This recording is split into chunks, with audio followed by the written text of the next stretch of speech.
The world of Islam today is at a turning point of its history. The Middle Ages are over, and either Islam must now go forward or be added to the other might-have-beens of history. The Muslims must now awake and, taking their example from the glorious life and the marvelous teaching of the Holy Prophet, build their spiritual and religious faith on Muhammad and work for the development in science, knowledge, and political and social advance along the lines of the most progressive races of mankind.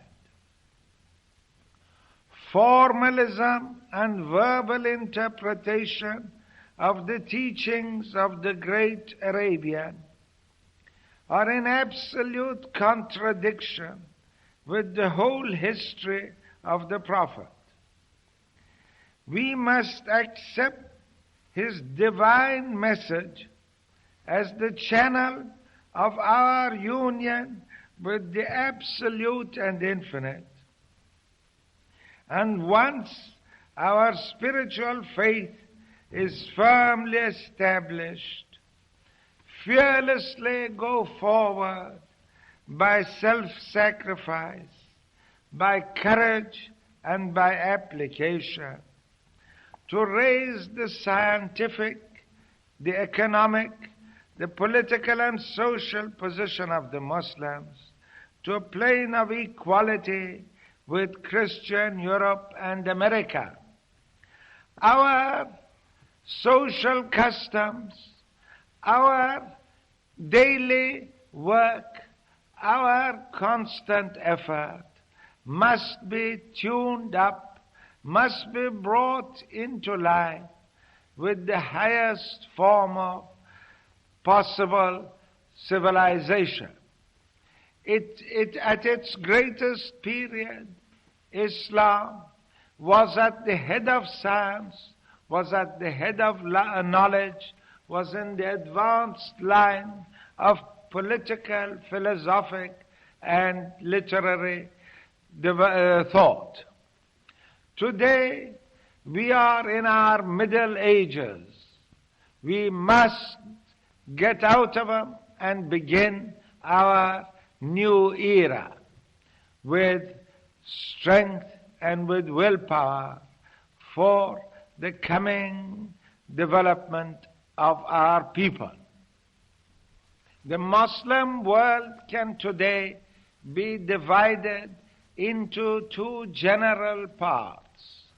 One consists of the vast Muslim population living under European and other non-Muslim rule. The second part consists of the independent Muslim states of Arabia, of Persia, of Afghanistan, of Egypt, of Turkey. Now, where we are under foreign rule, we can immediately, by imitating, as the Japanese have done, but also by keeping our own spiritual and our highest intellectual character, just as the Japanese have done, we can learn directly from the races that rule us those secrets of social and intellectual power which have made Europe so strong and so progressive. Where we are in independent position, intensive culture, intensive education of the youth, intensive imitation, if you like, but always, as in the case of Japan, keeping our highest moral and emotional and spiritual self in our own historical development. With that we can go forward and carry out reforms, carry out political and economic development, carry out, above all, scientific culture, which will place us on the same level as the European races.